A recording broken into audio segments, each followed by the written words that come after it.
Hey, what's up everyone? I am Cosmic Calico, and today we're going to focus on balloon decimation. So this is really just a bit of a training on how to think about your strategy going into the game, um, and using Sandbox mode to test those strategies because it's really important.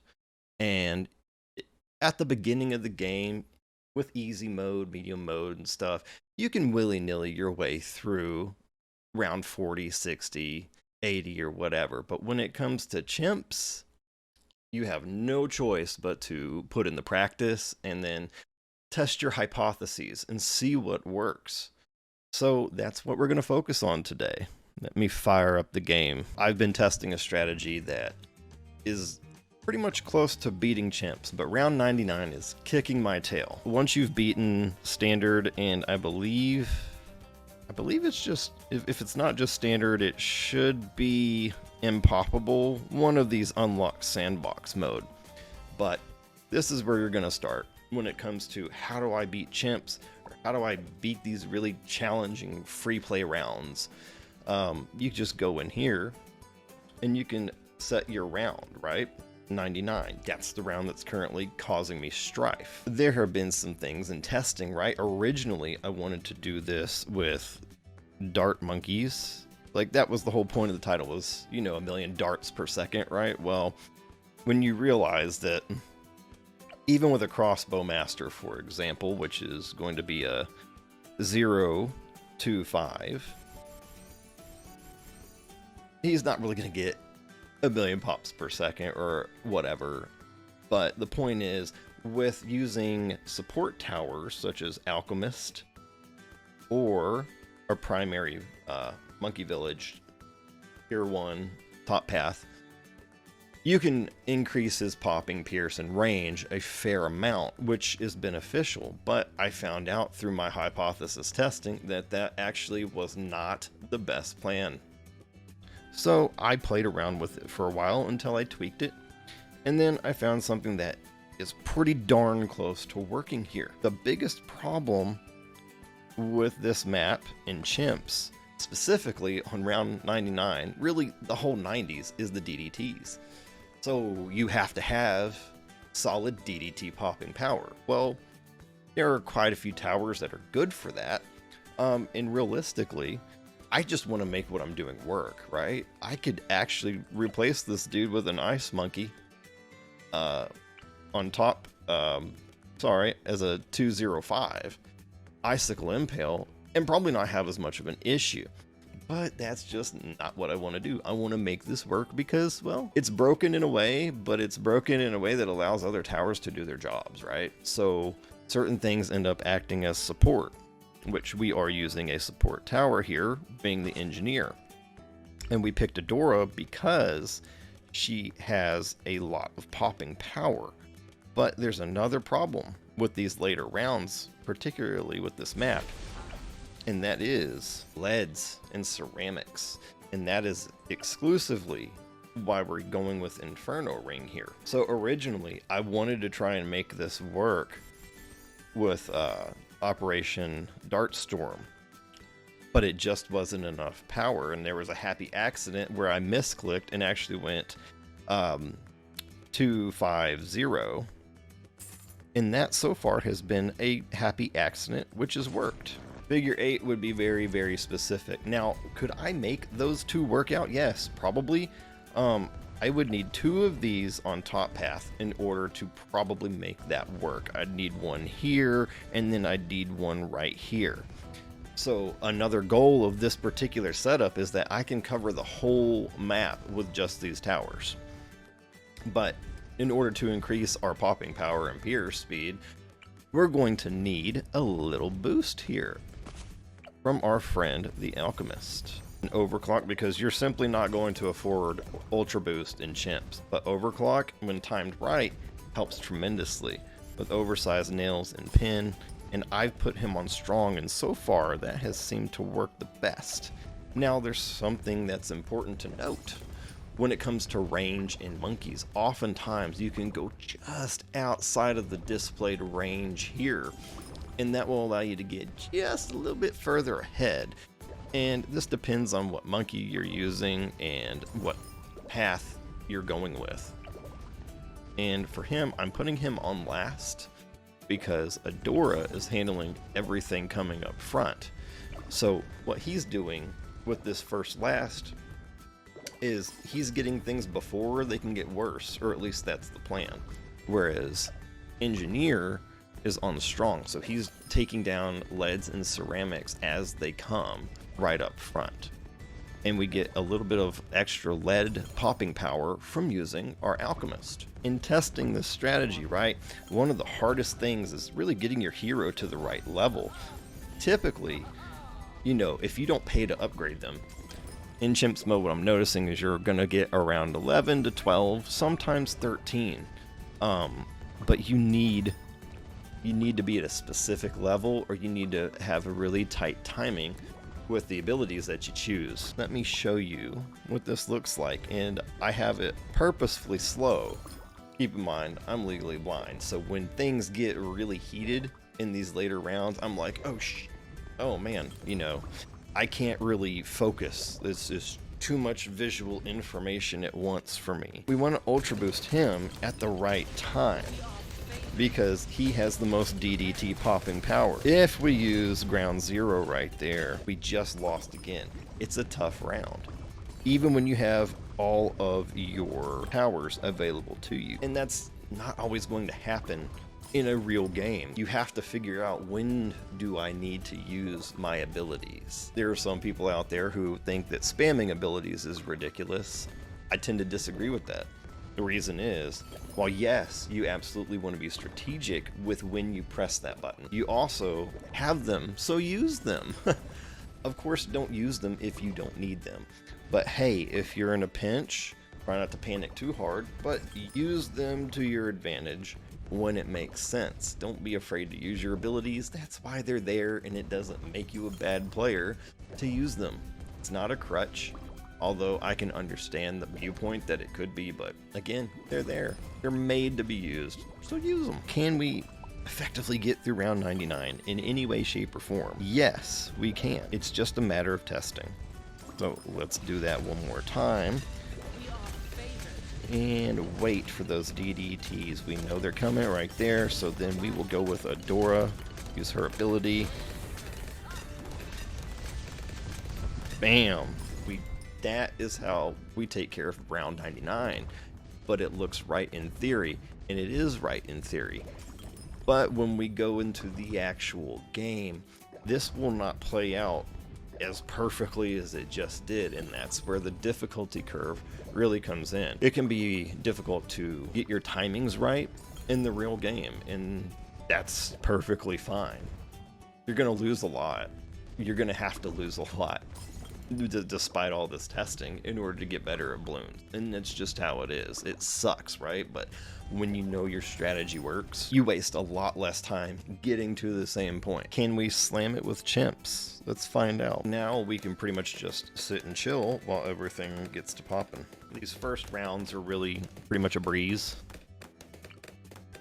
but they won't be if I don't get that tech shooter down first. The great thing about testing is you'll know how long you can survive with just your base towers before you need to do any upgrades. Ideally, you want to save for the hero in order to ensure that they can get maximum power and level before you upgrade those base towers. Because if you don't, you stand a very, very big chance of failing a lot worse. Kind of like the RAM that failed in my mom's gift computer for Christmas. Big fail, folks. And if you don't want your monkeys to fail like RAM, then you have to treat it like a computer, right? You need to say, well, who's the brains of this operation here? Well, it's going to be your focal point, which is your hero. And then you've got your secondary power, which is actually the tack shooter and inferno ring. You know, some of these towers are really just made for cleanup, right? So he's made for cleanup, and he's made for cleanup. Our trifecta of popping power actually comes from these three guys. And be careful when you're upgrading your towers, because if you click too fast, you'll end up with double gun, which completely screws up your entire strategy. And then you're gonna have to restart. So like I said, you can see there's outside his range, but just a tiny hair of a pixel, and you can tickle right outside that range, which just gives a little advantage in getting to those leads that much quicker. Get our alch down. Now the question is, where do you really place your alchemist? You place them in as close of a position as you can to get the towers boosted that you want to have boosted, which for me is right here. All these guys matter most. And I'm hoping that this time I finally beat this dang thing and get the black border on chimps mode, because I have lost this multiple times at this point.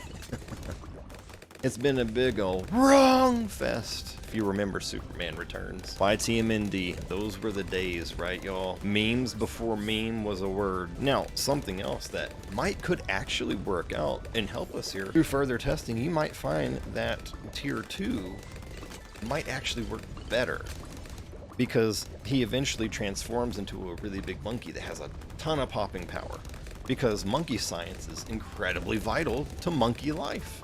Like having banana farms and banks is vital to having a monkey bank account. Hey, hey! Keep in mind with chimps mode, we have 1 life and we cannot earn any extra income. You have to be very careful with how you save your money and when you spend it. I kind of just go by what I think is needed in that moment. RNG is still a thing in the games. You need to be sure that you can have some kind of foresight. Just know that when it hits this round, these particular elements in Bloons are going to be an issue, so how do I solve that before it happens? And that's another way you can decide which tower you really want or need to upgrade. Go ahead and get our stronger stem, headed towards our crossbow master, grab an inferno ring, because we know coming up leads are about to be an issue. See?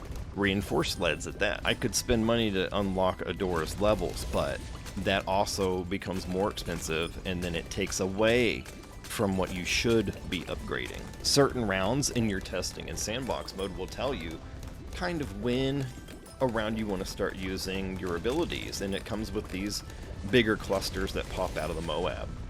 Essentially, you know, one of the things I think is really cool about Bloons is that they took the concept of the Russian doll and made it work extraordinarily well, because essentially everything is a balloon within a balloon within a balloon within a balloon until there's no balloon left. We need Adora at level 10 for late game. It's a must-have. Now, all we really need is our crossbow master, and he can handle a lot, and I need to put him on last. Whoops! Now, overall, this is a relatively weak monkey, and he's the cheapest, and he's the first monkey you get in the game anyway. But he has a specific use. When he has crit and you've got crossbow master with very quick shots, you can decimate a lot of ceramics. So ceramics become less worrisome. But as you go higher and higher in rounds, it gets tough, and that is where Inferno Ring comes in, along with Bomber Ace. And depending on when you press this button, it's going to change where you're dropping your bombs. So it comes down to, should I touch it? That is very dependent on the round and what you have in front of you. But if you're in a pinch and you have to micro, then trust me, click this button and he will pull a U-turn, and he will dive straight into the balloons, which can make or break winning or losing. And we almost have level 10, and no, I'm not going to spend the money to do it and get it early, because it doesn't matter. Because we just got it. See, it would have been a waste of money to have purchased that early. And I never use monkey sacrifice, but it could potentially come in handy if nothing else works. But I've never used it. I don't really dig it, and I'm never finding myself in a position to have to use it. So I tend to just not use it. 1 in 3, Ball of Light particularly, that's what I stick with when it comes to Adora. Grab our ground 0. Well, why ground 0 before overclock? Because we have a much safer potentiality to prevent any messes before getting an overclock. We don't really need it until 80s and 90s anyway. Those are the moments you want to prepare for, and trust me, it's okay to like reduce your speed to normal in the game engine when it gets tough. And that's what I'm telling you, me particularly, that stuff is very busy on the screen for me, so I have to, otherwise I'm like, okay, what decision should I make at this point? It makes it a lot more difficult for me personally.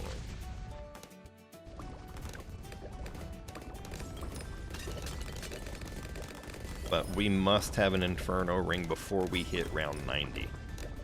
So I tend to grab overclock last. But in a pinch, I'll grab them. Bam. Alright. I really don't want to hit this because I really don't want it to mess up a good thing here, but I feel like I should to demonstrate, but maybe not. Hey, but you know what? We may find it round 99 that I have to. And I don't know if, you know, my thinking is accurate with this, but I believe when you speed up and slow down the game, it actually allows you to more safely pop balloons. It could be perception on my end, or that could be legitimate. But I just know that it seems that you can save yourself a lot of stress and strife by slowing down the speed. There's all those ceramics causing us havoc and chaos. But we just have to work with them rather than let them defeat us. And we don't want to pop things too quick. We want to be efficient with our popping speed, because that's how you get overwhelmed, is popping things too quickly. Let it come in sections, and that is typically going to be the safest route you can take to win whatever map it is that you're playing.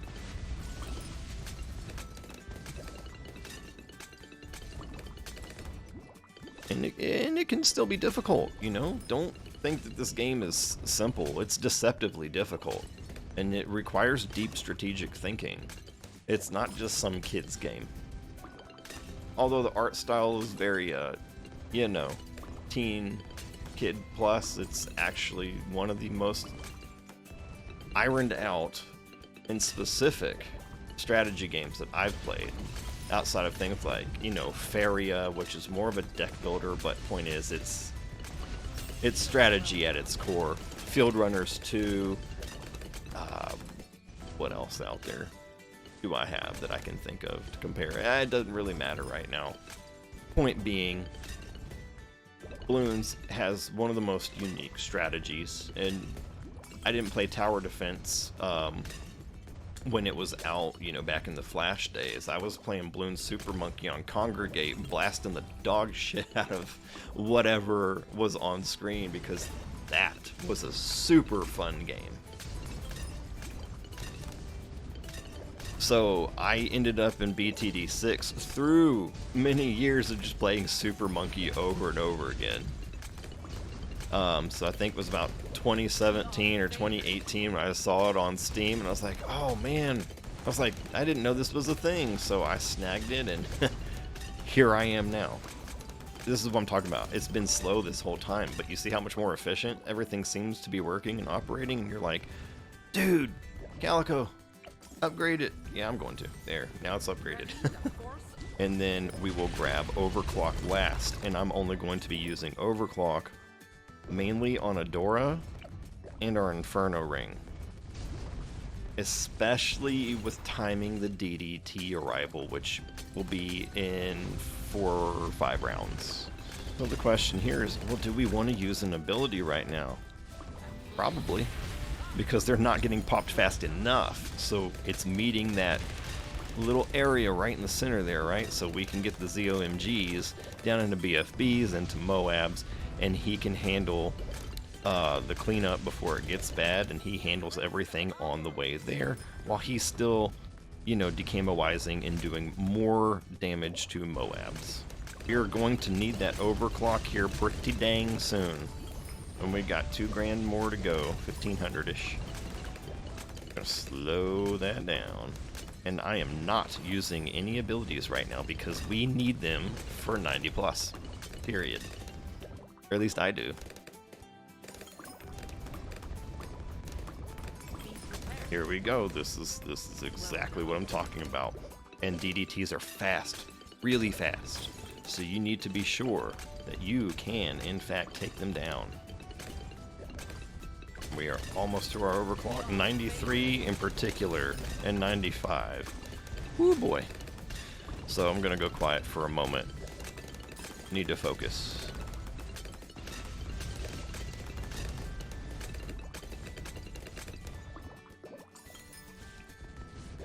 $92 won't be too big of a deal.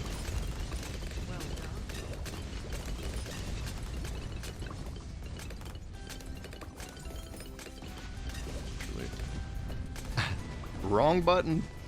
It happens. I actually meant to press 3. But it's okay. I should hopefully have this back by 93.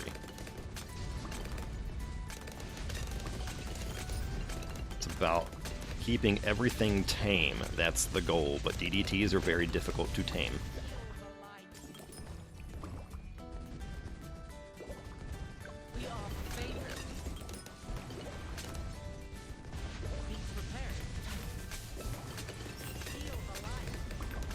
And there we go. We just handled 93, and we should have everything back for round 95, 97, and 99.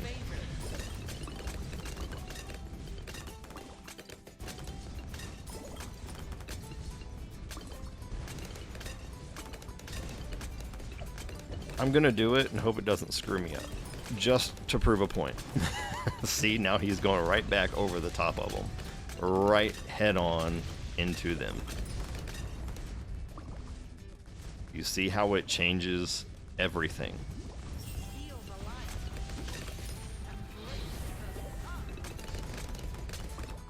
So we had no choice but to use both abilities there. Wow.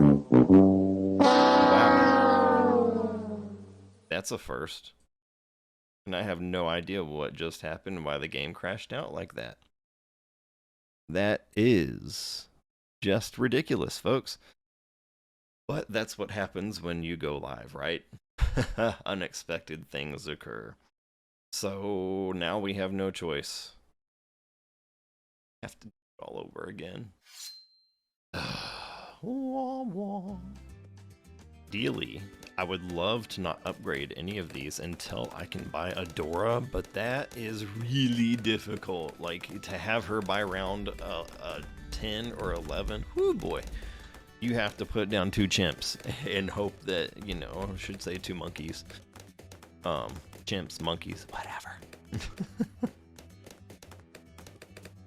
It's got a tail, it's got ears and big eyes, and they eat bananas, so. But ideally, this is the situation you want to find yourself in. Boom, boom, bam. If you can carry yourself a far way with your base towers before you get a hero, do it. Alright, now we are good to chill out for a moment.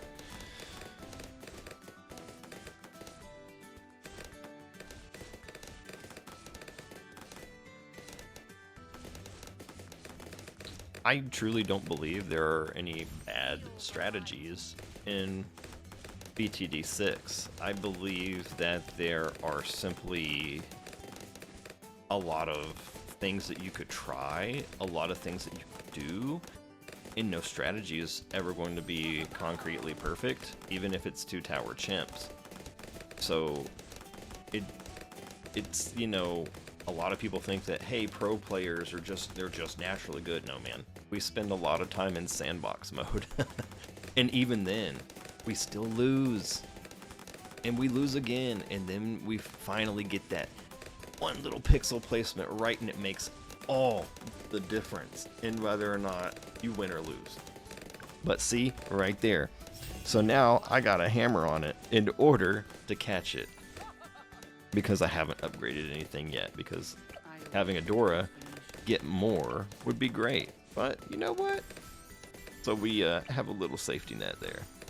But now you know, you can make it just about round 23 to 25 with nothing but your base towers. Which I think is really cool. Let me speak about one thing real quick. What did I just do there? Why was it red? That's because I have it on drag and drop mode. I'm I'm not, I don't know why nudge mode is disabled, but it doesn't matter. Point being, with drag and drop, when you see that red when you place your towers, it's actually letting you do micro adjustments to it. So when you're trying to get that pixel perfect placement, you're gonna put it down, you're gonna get it in that red spot, in that red zone, you're gonna drag it ever so slightly until it turns white and right there. That's generally how you want to handle drag and drop.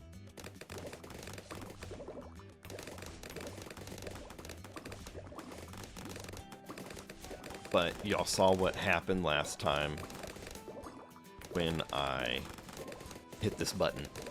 It makes all the difference in when you do it, where is he at when you hit it, and where are the balloons when you hit it. It's pretty tough micro.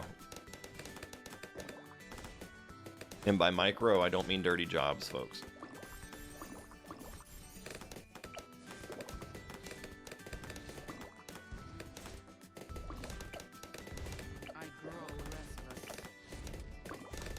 I'm sure the audience grows restless too, Adora, because I had to restart this thing again.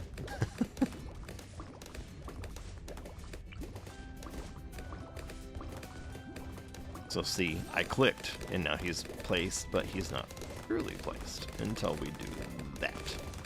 You may be thinking, why are you going Ring of Fire? Couldn't you go with a 205 getting attack zone? I could. In fact, I could, but that's too damn easy, especially with an MIB. I could just place him right here, put the MIB next to him, and probably absolutely own every DDT, but that isn't always fun. That isn't always a challenge, right? Anyone can do that. You may be thinking, well, does it help to put him on anything in particular?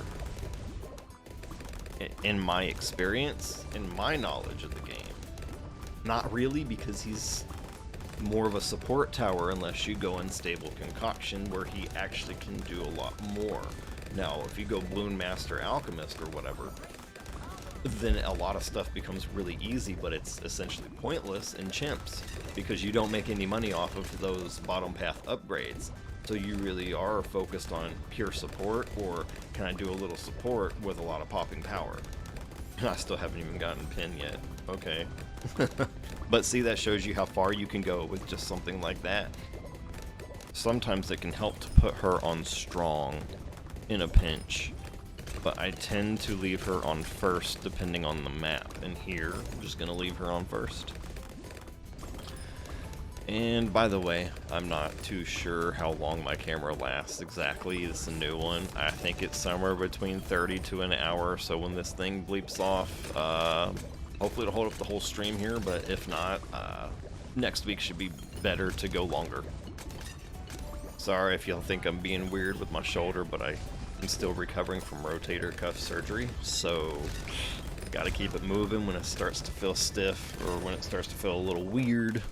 So it's, you know, when it comes to surgeries, if you don't use it, you lose it. Especially with something as intense as this. Oh man, it sucks. I've had both of my knees done due to my former pro wrestling career, and those weren't even as bad as dealing with a rotator cuff. The slap repair I had on this thing 6 years ago, not as bad as dealing with rotator cuff specific.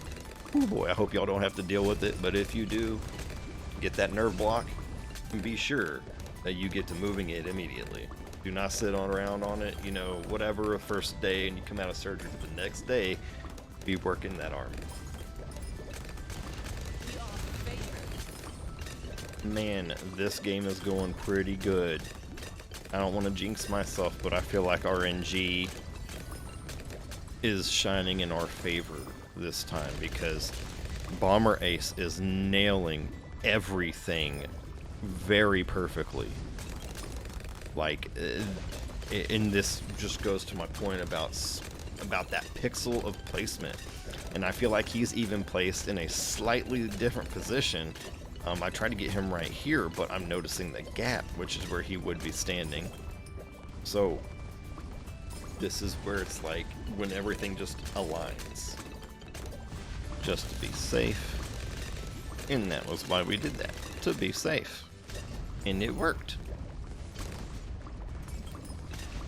If Adora were 2 levels higher right now, we wouldn't need to use any abilities, but I'm not blowing 18 grand that I need. Now we can slow the game engine down. Okay, boom, boom, boom, boom, boom. There we go. Woo! Oh, oh, oh, oh. Sorry. Morphed into a monkey, guys. Oh, now you know who I truly am. Just don't tell those reptilian dudes. Come on, come on. Whew, that was close. I could have and should have used that a little earlier, but I really wanted to save it to be sure that, like, for future reference if necessary, I know that I can get through that without it, but it would have bbeen better off to use that much earlier. We're going to go ahead and use Adora's ability since it's very powerful against ZOMGs and Moabs and such. Ball of Light has a pretty specific use, and then we're going to have to use her main ability, which I always forget the name of it, to be honest with you. I've been playing this game this long and I still don't remember. There we go. See, and that's too long, that's why I can't remember. Long Arm of Light, just call it Light Blaster, man. Change that name, Ninja Kiwi, Light Blaster 3000.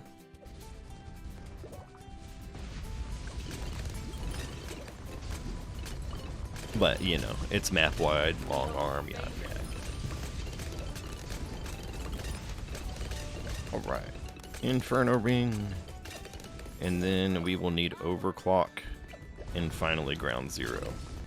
All these reinforced ceramics are why we need him. But we cannot put Tactacular onto Strong, because unfortunately that will screw everything up.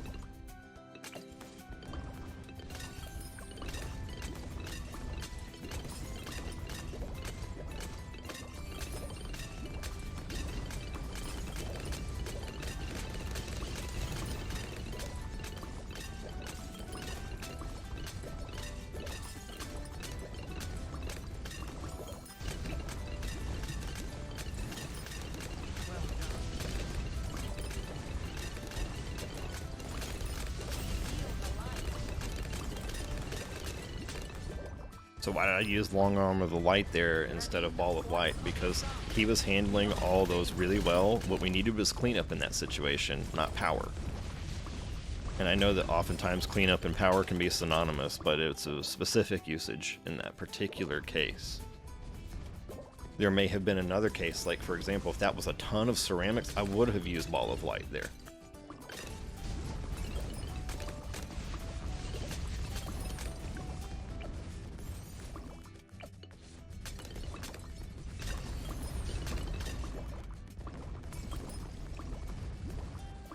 Here's a place for Ball of Light. Again, see all those ceramics? That's exactly what I was saying, why I would use it there. And then, you know, we need to prepare, but we may not need it, but just for fun, we'll go ahead and do it. You can't have too much power. You can only have too early popping with the bigger balloons.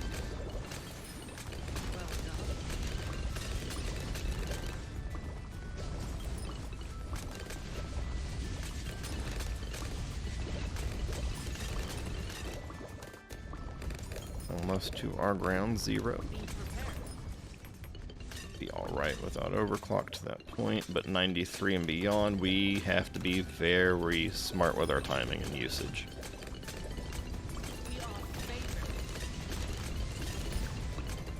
And slow it on down.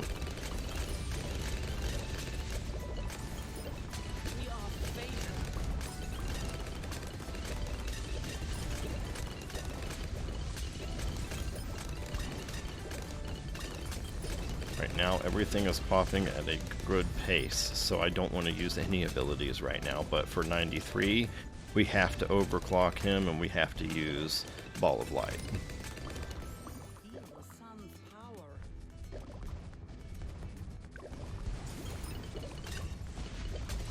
Wait for it. Right there. Boom. we should have everything back by around 95.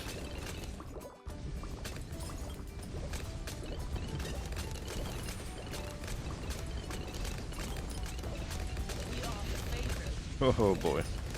We have to. We need to slow it on down. I don't want to overclock right now. I don't think we need it. I need that though. Oh boy. Come on, y'all. I have to go for that. Unfortunately, I need the ball of light right now.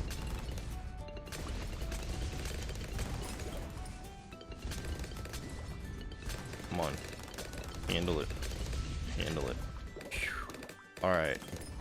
Now we're down to the wire. And I'm just going to take this slow because I already know. I have had a lot of trouble with 95 and I've practiced it pretty good. You don't want to overclock him too early, and you want to have your ground zero timed really, really well for this. This is where patience is a virtue. Really matters. Right there. And hopefully we timed it so right that we don't even need ground zero. But we do. And that is how you're gonna have to get through that. It's gonna take a little bit of a battle. I can breathe for just a moment. Whew. Make sure no one in here. Nope. But it's cool. I have to figure that one out. I'm sure it's something to set in OBS. That way I can ensure that I see the chat without having to alt-tab out.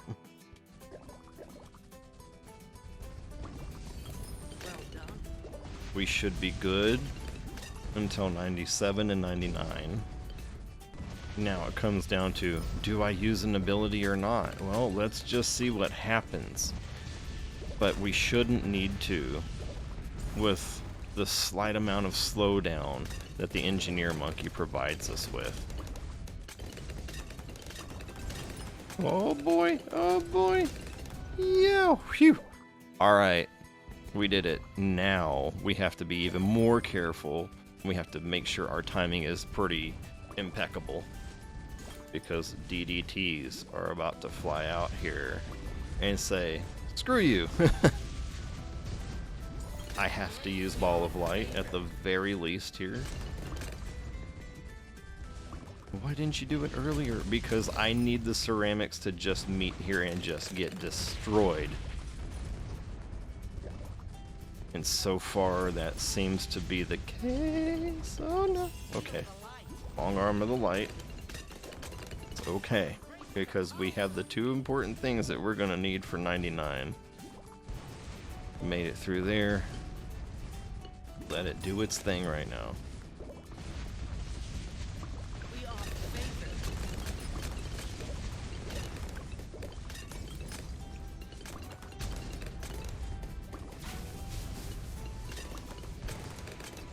If not, we need to save Ball of Light, period. So I'm gonna go ahead with another long arm. And there we go. We made it through. Boy, I need that overclock. I need it pretty seriously right now. Boom.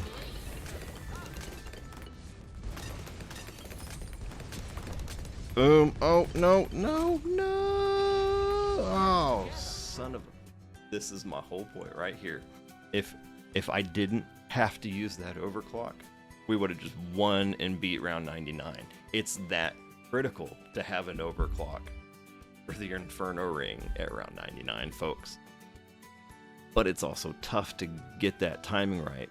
But now, we know if I had done long arm a little bit sooner with all those OMGs and stuff, we might have pulled through it.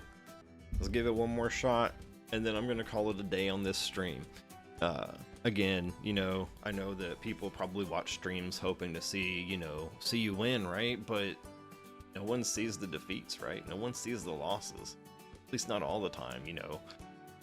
Guys like SJB, Asab, Ultrix, all the others out there 2D, tuber, saber, yada yada,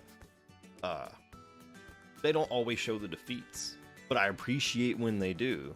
And I noticed that more often than not, 2D and saber tend to do that. So that's something I really appreciate about those two in particular, and I believe Isab also shows that too. You know, I'm not even calling people out for doing anything wrong. It's just, it helps players to understand that, like, dude, if you only understood how many times you had to lose in order to get that black border, you'd say, okay, well, I'm actually not a bad player. And that's kind of my position with the whole Bloons niche right now, is you're not a bad player. You're really not. It's understanding that you're gonna lose a lot before you beat something on chimps, get black border. If I wanted to, I could press escape, hit home, and then go right back to it, but that's only gonna get me a red border.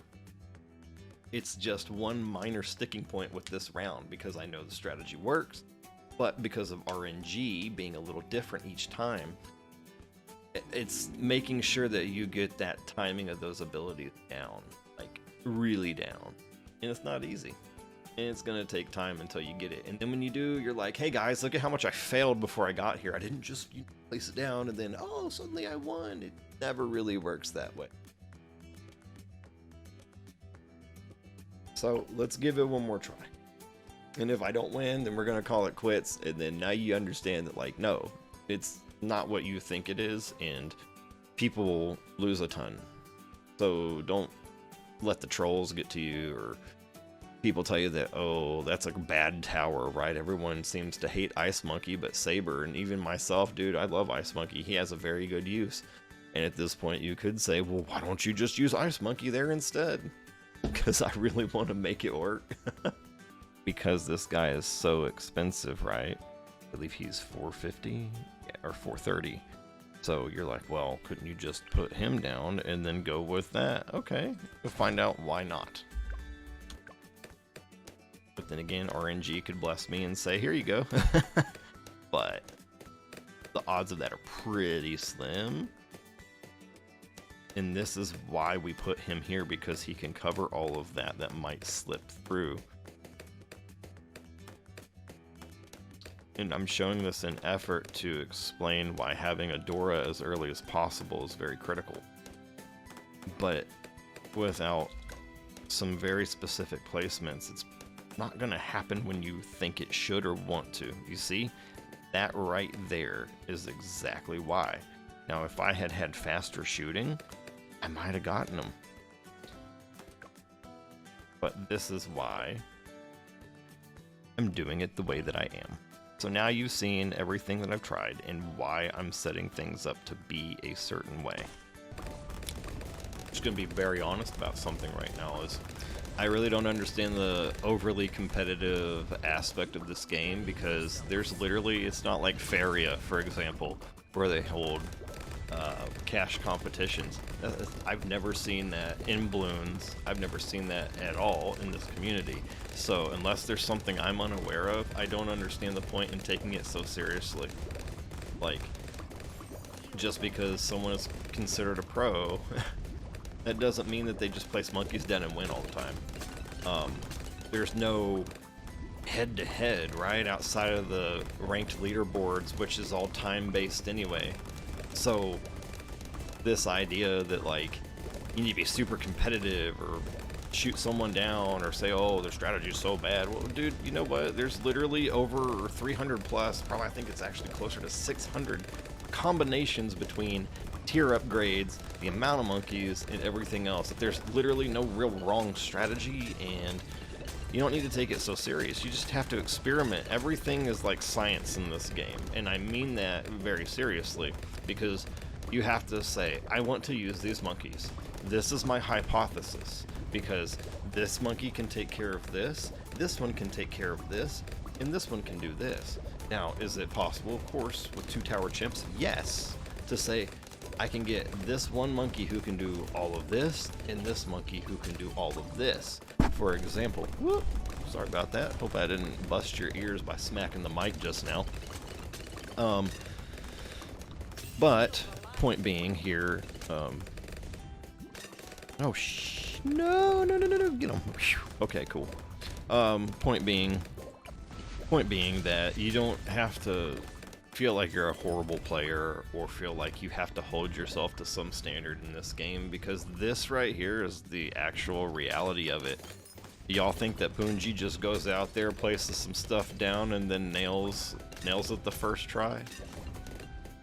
You see what I'm doing here, so don't take it so seriously and just appreciate the victories, because when you understand how we think, it may help you understand how to better strategize in terms of what it is that you want to make work and why you're doing it. And I think that that's the most important thing, right? And as you get better, right, you know that, like, okay, if I place this tower here, I can do this. If I do this here, I can do this. And I can actually cover the whole map with just those two towers here and here. But, you know, in practicality, if you don't test it, you will be called out for it. And I know that just happened on YouTube. Another player got called out for not testing his strategies. Test your strategies, folks, before you record a video and put it out there and say it works when really it probably doesn't, and you got lucky on a RNG fluke. So I'm in Texas, and I put a poll up, right? If you could room with any monkey, what monkey would you pick? And I said ice monkey because it's always ridiculously hot here. Well, went outside last night. I was like, oh man, this feels good. Dude, I thought it was 40 degrees. It was 16. 16 degrees, and I'm over here like, man, this feels good. It's 40 degrees. Nope, 16. I'm over here like, well, I guess all those ice baths I've done to reduce inflammation, my body has accumulated me to, acclimated me to handling 16 degree temps without realizing it's 16 degrees. So in essence, I guess Ice Monkey pulled up into town. Whoop whoop.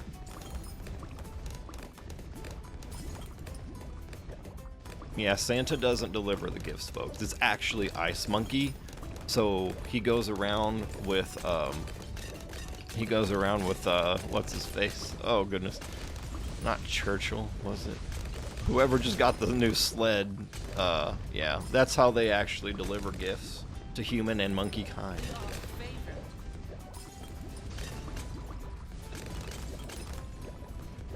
They deliver gifts of darts to protect yourself with, and tacks and spikes in order to put them around your home, because it's probably pretty good to have them when you have, you know, 80,000 IRS agents trying to come take you down for no reason when they're not even a legal corporate entity in the first place.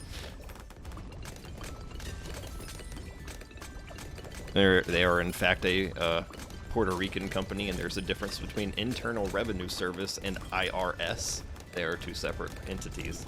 Look that up. Better safe than sorry at that point. Even though we handled it, I'd rather be safe than sorry right there when it really matters. And you know, if I really wanted to, I bet I could place an Ice Monkey right there. I'm kind of tempted because I'm tired of losing. I just really want this strat to work, man. I really do. Because I feel like it can, and I know that I've done it in testing, so I know it can work.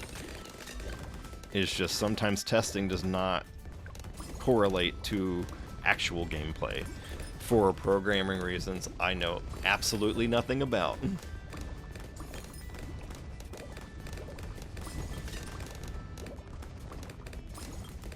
But I'm so tempted now, like, oh. But I know, everyone's like, oh, if you can't do 2 tower champs, you're not good, oh.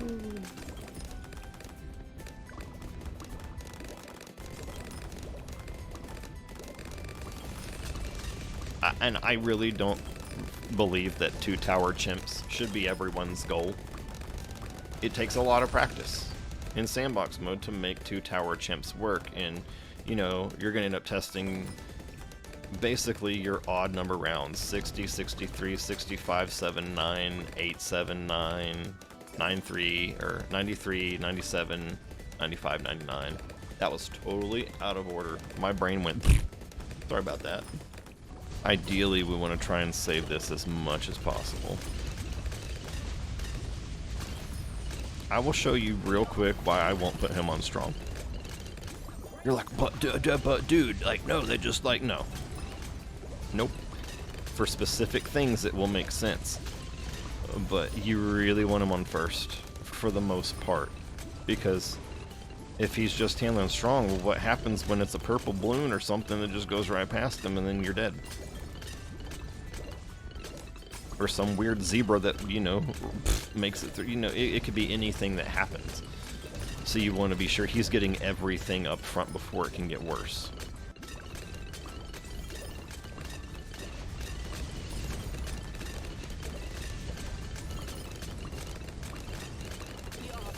That right there could actually be considered popping the balloons too quick. And this is where I'm just like, screw it, throw down a damn ice monkey. Where it counts. I want to win at this point. Want to go icicles with permafrost and cold snap. And that will help slow things down even more. And fire and ice is one of my favorite combos. Inferno Ring with Icicle Impale is ridiculously powerful.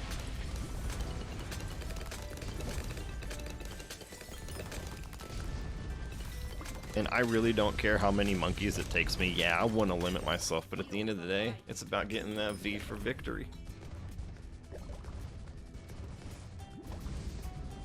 93. Alright, we're gonna need to overclock here. Long arm. I'm sorry, ball of light. Okay, we took care of it.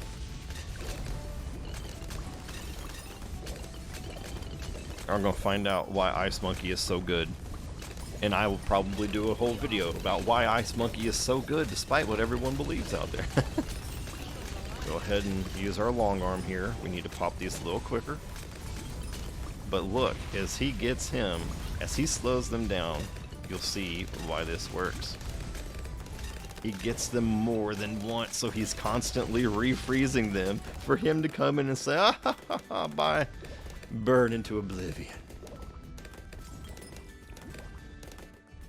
Alright, 95. Dude, 93 was way too easy adding him into the mix. Like, seriously, I would really have preferred to not do it. But I've kept y'all here long enough. And I want to win, personally, so that's what we're about to do here. Crap, crap, crap. But look, you add Ice Monkey in there and this becomes nothing. Nothing at all. 95 was giving us some strife before, but now, nothing, dude. Nothing. Ice Monkey's so bad. No. In late game, he's incredible. Starting out up front, yeah, he sucks. And it's very difficult to make an Ice Monkey strat work at the beginning. But mid-late game, are you kidding me, folks? All these rounds that were giving us issues before, nothing now.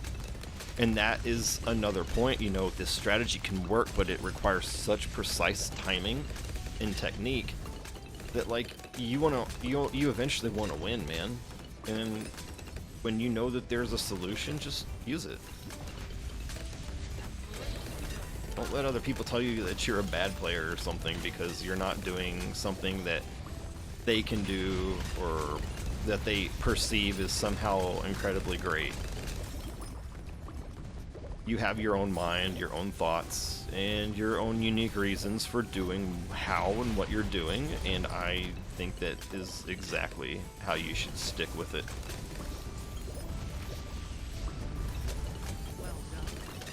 Alright. 98, okay, that won't be a problem.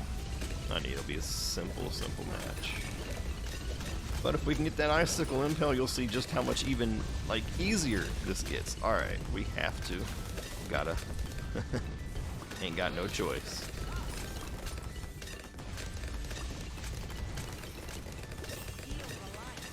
Tail in there, we have to. Boom, got it. Now they all go bye-bye. In grand fashion. Alright, we are going to win this. We will get that black border. As long as we have our... Oh, man. Okay. Oh, man. Oh, shit. Oh, she. censors, right? For YouTube, I gotta say Oshi. Oh no, I should say Yoshi Yoshi. Wrong game though. Alright, we did it. We have done it. And we will beat chimps. And get that black border. Actually, this will be my first black border. And I did it here live with you.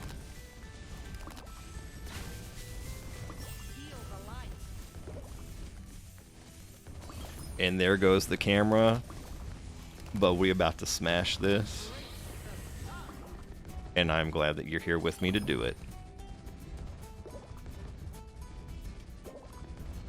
Come on, bust it open, bust it open. Icicle Impale's about to save our butts hardcore right now. Bam! We have done it!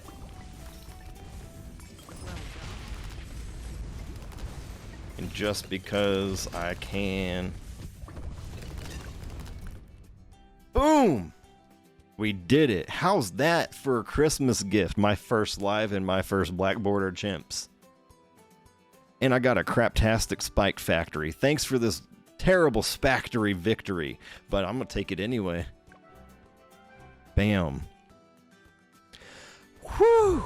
But you see, these minor differences are what really makes and breaks a top player from an average player. And it's okay to either use another monkey or consider spending your money to upgrade your hero.